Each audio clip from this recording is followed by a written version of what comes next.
Today's episode is brought to you by a new track from my good friends in Glass Lotus. Glass Lotus is a local metalcore band here where I'm at, and they shred hard. I got to watch them perform a few weeks back. I've seen them play several times, and they absolutely kill it. They've got a new song out now. It's called The Sound. I'm going to play a little bit for you here in just a moment. It's awesome. This is for fans of Invent Anime, Silent Planet.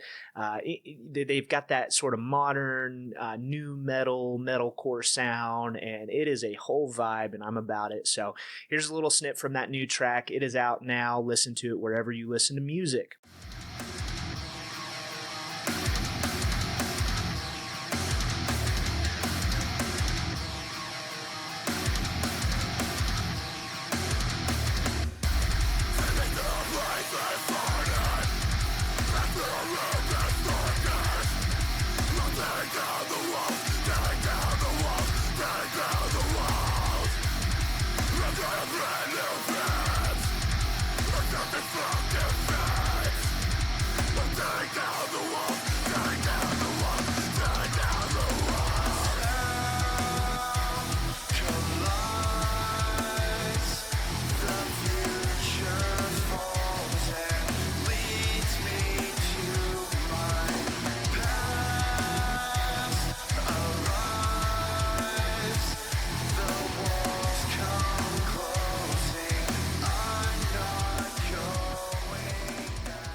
I'm Dalton Dale, a music enthusiast on a mission to learn about my favorite genre, heavy metal. Join me as I listen through and learn about the history of heavy metal music. We'll be talking about bands, albums, songs, and historical events that helped create the metal music genre as we know it today. This is the Hevolution Podcast.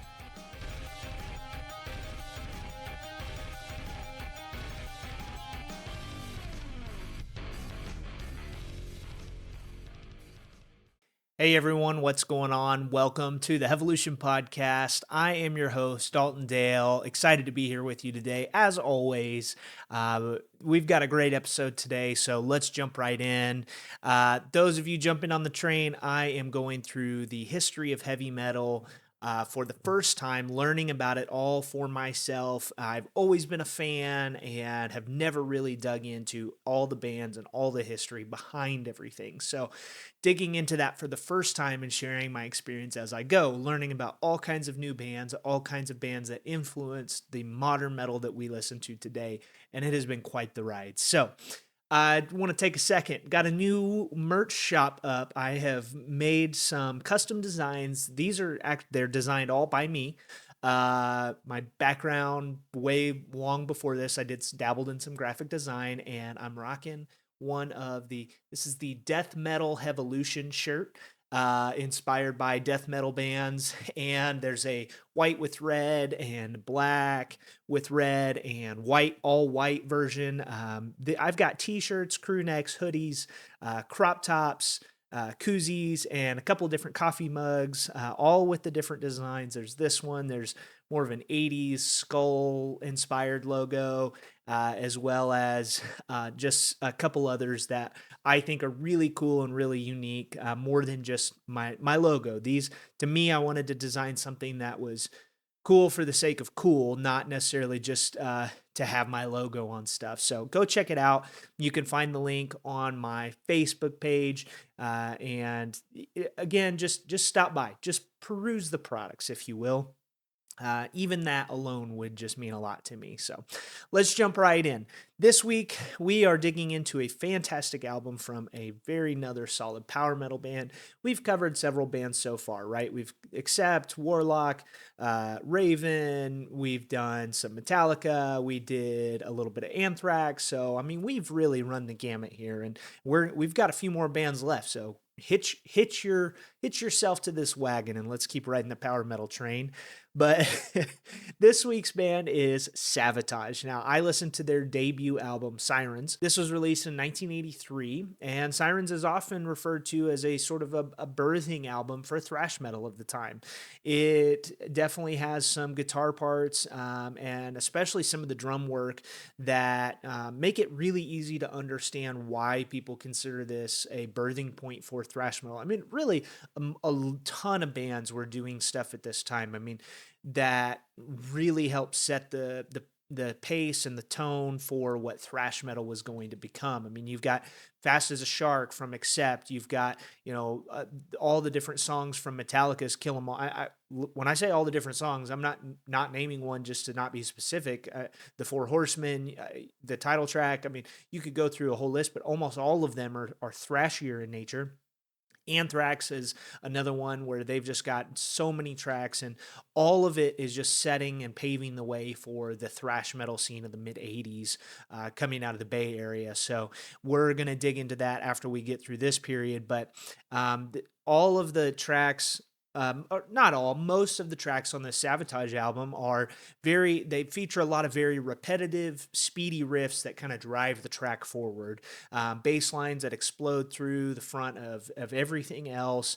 And honestly, it sounds like most of the bass work was being picked with a guitar pick instead of fingered, which most bassists were more finger heavy at that time. It was a more prominent play style through the 60s and the 70s was, finger picking. So for those of you not familiar, I'll try to describe this. For those of you listening, if you're watching, you'll be able to see. But finger picking is just using your fingers to strum, to pluck the strings of the bass guitar, where picking would involve an actual pick. And usually you can denote the sound difference just by the way that initial string hit sounds. There's a little more rattle to it right at that onset. So to me, listening to the album, that's more of what I heard compared to some of the other stuff that was being done at the time. So I thought that was a little more unique. Savatage was founded by the brothers John and Chris Oliva. I hope I'm pronouncing that right. Unfortunately, Chris passed away in a car accident in 1993. This was shortly after the release of one of their, I think it was their fourth or fifth studio album. And John decided to remain with the band and to carry on the band in honor of his brother, which I think is really cool. I know for a lot of people, it's a lot of people are sort of conflicted about what bands should do when a founding member or a prominent member of that band passes away. We've seen it really recently with Slipknot. I say really recently. I guess it's been about 10 years since the Gray chapter was released. So we're talking a decade plus since Paul Gray passed away, one of the founding members of Slipknot. And then you've got, what happened. Joey was no longer in the band whenever he passed, but obviously that was a really tough gig for him and leaving the band, and then ultimately passing away due to some major health issues that he really struggled with. And so, you've got like Van Halen and what happened when Eddie Van Halen passed away. You've got Leonard Skinner and when some of the Van Zant brothers, and all that stuff. I mean, there's a lot of instances here you can get into, but I think it's really neat that John said, you know what? No, Chris would have wanted me to continue on, and I'm going to do this in his legacy. I'm going to do this in his honor. And since then, they've got a total of 11 studio albums under Savatage. And so I think that's really cool. It's, again, a tough situation, and especially, being a founding member, him and his brother.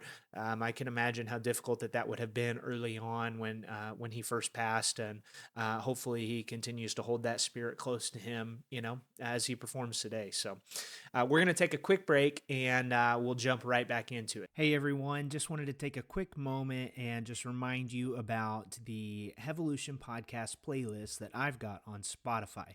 I've mentioned this in a few episodes before, but I just want to give a fresh reminder for any new listeners out there. If you head over to Spotify, you can just search for my personal profile, Dalton A. Dale, and I've got a customized playlist called the Hevolution Podcast Playlist, and it is filled with everything that I listen to for this podcast.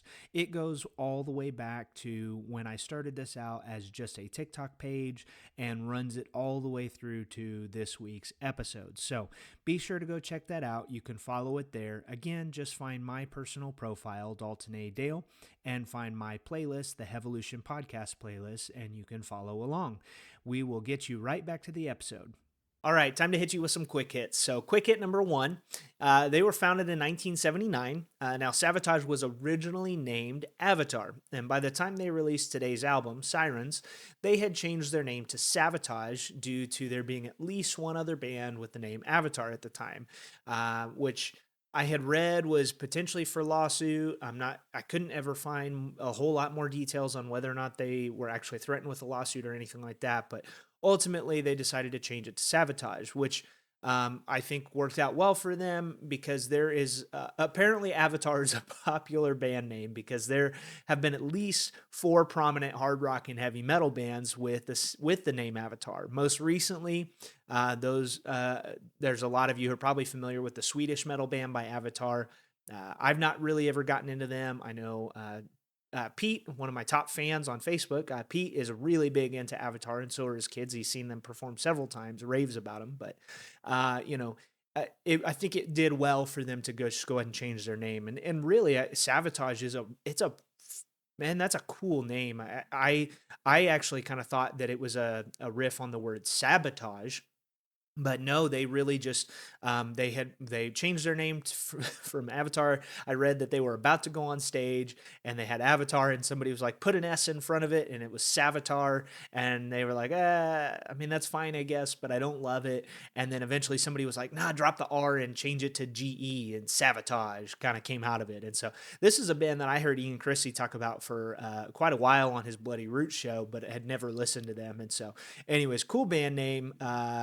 And I think it's done well for them to change that. So, quick hit number two, there are a couple different album covers for Sirens. The first one featured most prominently has drawings of sirens on it, and it's almost like they're kind of creeping forward to get to you. I think a couple of them had a dagger or two, and I actually read somewhere that this was like in reference to some sort of book cover. I clicked the link and I went to the book cover. I don't know. I couldn't put two and two together, so I'm not entirely sure how accurate that is, but that is what I read. Now, the second album cover is so much cooler looking. Like, I found this album cover and I was thinking, is this even the same album? But I'll try to describe it to you. I'm going to post some pictures up on socials of both the album covers, and you guys can tell me what you think. But the second album cover, there's a couple versions. One's got a white background, one has a black background. But the black background is the one that I saw first. And again, yeah, the white one looks cool too. But the black background, in the center of it, there is a blue circle. And that's where the artwork is. And it is just this sort of, it's bright blue, and it's got this foggy scene of a ship just kind of sailing on the water, kind of off to the side in this little blue circle. And then across the top, it just says Savatage in some artistic font. And then in the bottom, it says Sirens just kind of spread out across the bottom. It is so badass. Like, I would wear that as a shirt. It is so cool looking. So again, I'll post that on socials. You can let me know which one's better. I'm not sure why there are two different ones. I would imagine it has something to do with a European release and an American release or something to that effect. But I couldn't find anything that specified exactly why there was two album covers.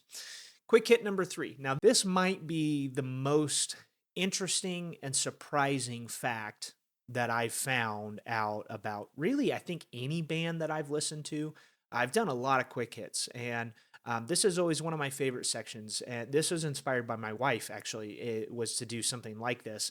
And it goes back to whenever I did AC/DC, and the song "You Shook Me All Night Long" is apparently like one of the number one songs played in strip clubs across America.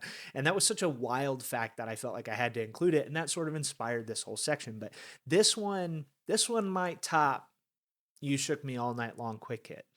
John, the lead singer, as I talked about earlier, an original member, is also a founding member of the Trans Siberian Orchestra. Yes, that Trans Siberian Orchestra, the ones that do the Christmas music that has like metal guitars and all of that kind of stuff with extremely massive like touring productions and everything. And it was John and then Al Petrelli, who was playing for Savatage. He was playing guitar for Savatage in '95 when the other guy, I think his name was Chris, came to them and said, "I want to start this thing." I didn't go much past that. I would be really interested. I'm just imagining that conversation, and it's like, hey man, you're like in a really kick ass metal band. What if we played Christmas music and then made it a big production?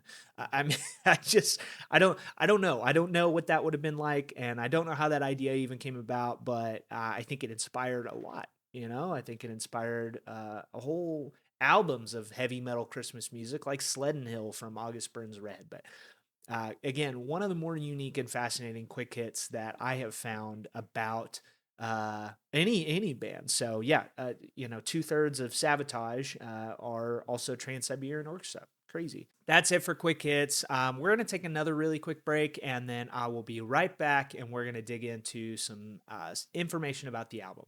Today's episode is brought to you by the new single from my good friends in LOL. I've mentioned them before on the podcast. They are responsible for my opening song. Mr. Chris, that is doing vocals and keys for LOL, he actually composed that song and gave that to me, so thank you so much, Chris. LOL has a new song out now. It's called Let's Not Split Hairs Here. You should definitely go check it out. These guys are based out of Minnesota and North Carolina. They've got that early 2000s emo vibe, and they really are just good dudes. So be sure to go check out the song. I'm going to play a little clip for you right now, and I hope you enjoy. Make sure to find that wherever you listen to music. And we'll pretend you never make mistakes. Each time you tell me that I'm wrong, no matter how hard I try, it's not good enough. I put myself on the line. My heart is breaking inside, but I'll survive. I'm just fine. Thanks again to LOL. That was Let's Not Split Hairs Here. Again, go find them wherever you listen to music and follow early 2000s emo vibe, fans of Stray Light Run, Taking Back Sunday, the Get Up Kids, any of those groups. So go check it out. LOL, spelled phonetically, ELOWEL. All right, hope you enjoyed that new track from LOL. I hope they're working on some other new stuff. I haven't seen or heard much from them in a while in the way of new music. However, I have seen and looked at their new merch. They've got some new merch out, so make sure to go find them on Facebook if you are a fan and check out their new merch. Their lead singer's been sharing some of their designs with me as I've been putting some of my stuff together. It's been a really fun back and forth, and he's making some really cool stuff. So make sure to go check that out. Let's jump into Sirens. Again, Savatage, Sirens, 1983. We're going to dig into the album. Sirens leans very heavily into the fantastical side of power metal. I mean, the first 3 songs right out of the gate feature aliens and distant planets, and then Sirens, the title track, is all about sirens coming to get you. And so overall, they very much fit into the genre for that aspect of it. And later through the album, they kind of go away from that a little bit, and they expand sort of what they're talking about a little bit. But I would say they sit and fit right in here, no problem. The album opens with the title track Sirens, which has a darker, sort of riffier feel to it. As I mentioned before, the guitar part is a very repetitive riff that's got a much lower tone and a heavier distortion to it. Same thing with the follow-up track, Holocaust. Overall, I think the guitar work in the riffier parts of all of their songs really have a sound that's a lot closer to what some of the more extreme bands end up doing beyond this and kind of down the road from this power metal era.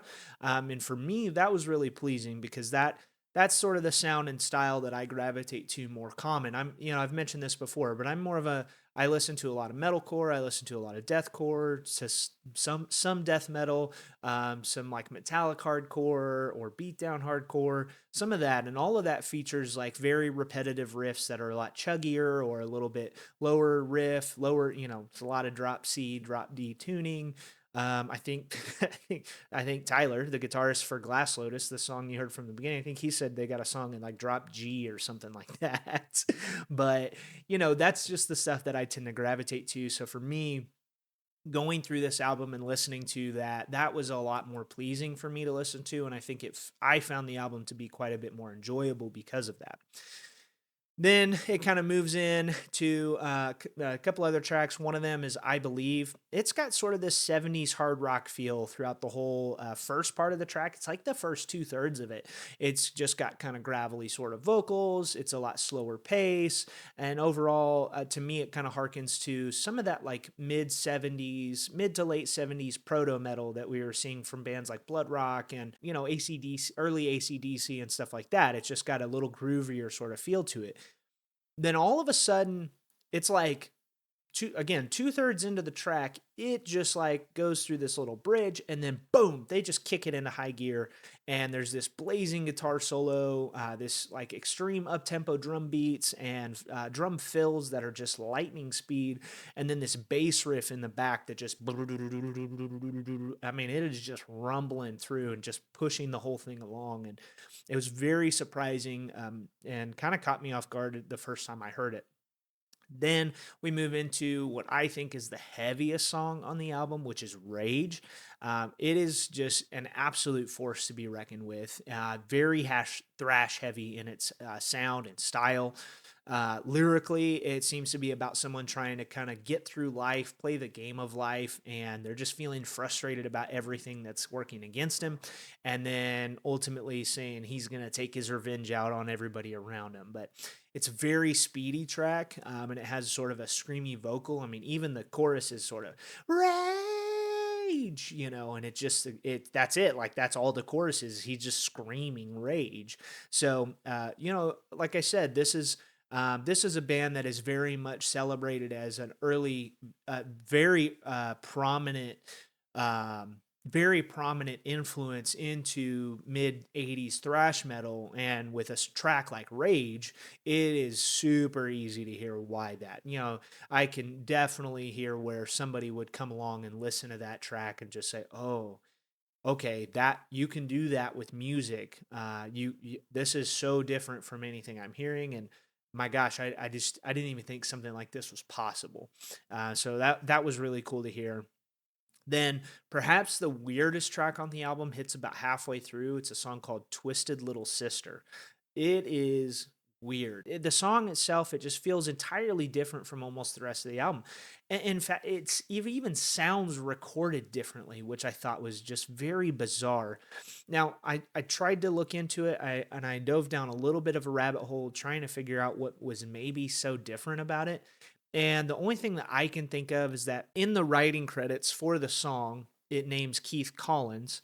Keith Collins was their bassist at the time, and the only thing I can think of is that he wrote the whole song, and so it just has a whole different vibe to it. I'm not entirely sure. He's not a bad bassist. In fact, most of his bass lines through the whole rest of the album are really ripped. And honestly, even thinking to this song, his bass lines in this song are even really, really good. They're very prominent, I would say, even slightly more prominent in this song than some of the other songs, but that's the only thing that I can think of. And it's just got this like weird, it's like a love song kind of, but it's just has more of a early 70s rock sound to it as opposed to like literally the whole rest of the album. I mean, the very next song, Living for the Night, it just goes right back to that thrashy sort of power metal sound that is featured more on the rest of the album. So, kind of a bizarre track. And if anybody knows anything about that, send me an email, hevolutionpodcast@gmail.com. I don't think I've ever mentioned that before. You can email me if you want to, or find me on social and tell me about it, because I would be really interested in hearing more story behind that track and why it sounds so different from the rest of the album. And maybe go listen to it yourself too, because maybe it's not as different as what I think it is. Maybe that's I've mentioned this before. I listen to these albums probably, I would say, upwards of a minimum of 20 times, 15 to 20 times. This one I probably got closer to 30 on, but so maybe it's just over analyzing it because I've listened to it so much. I'm not sure. Then a couple other tracks, but it closes with Out on the Streets, and it's got this like really big 80s hair metal power ballad sound. I mean, the songs that I'm talking about. We're talking like the Bringing on the Heartbreak and some of those, right? Like that's the sort of sound and style that this track has. And the vocals are just really big and drony sounding, and the guitar parts are just they're more similarly structured to something that Van Halen or Motley Crue would have done in the time. And I would almost say that it feels a bit out of place, kind of like Twisted Little Sister, but not nearly as much. And even still, it is a Savatage ballad. To me, there are elements to it, the way the guitar work fits and the way the bass line is, and then even some of the graveliness in his vocals. There's just still elements to it that to me still very much keep this as like a power metal ballad versus like a hair metal ballad that you heard in the 80s. So overall, good album top to bottom. I this is again, I've said it in the last few episodes, I'm really starting to hear and how this sound is developing and how it's sort of rounding out and evolving, and how you kind of get to where we're going with some of these albums. And Savatage is easily a band that I feel like has put that on display a little bit more than some of the others that I've listened to. There it is, Savatage, Sirens, April 1983. So go check it out, listen to it wherever you listen to music. If you're a Spotify person, find that on the Spotify playlist, Evolution Podcast playlist. I appreciate all of you. Just thank you so much for listening. If please go leave a 5-star review. That's really, really critical for new podcasts. And I know at this point this is 16 episodes numbered, 17 total episodes.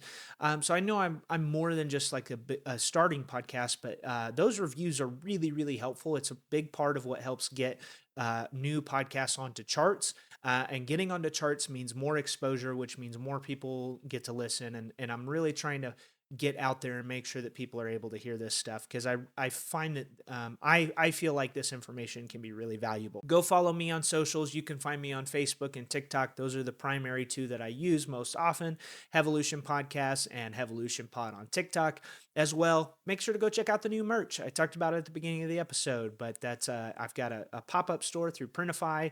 It's all print on demand. It's great quality products. Again, just look, check this thing out. I mean, this thing sick. Like I said, I wanted to make designs that were cool for the sake of cool, not just plastering my logo on anything you could wear. So I appreciate you all. I hope you have a great week. We will see you next time.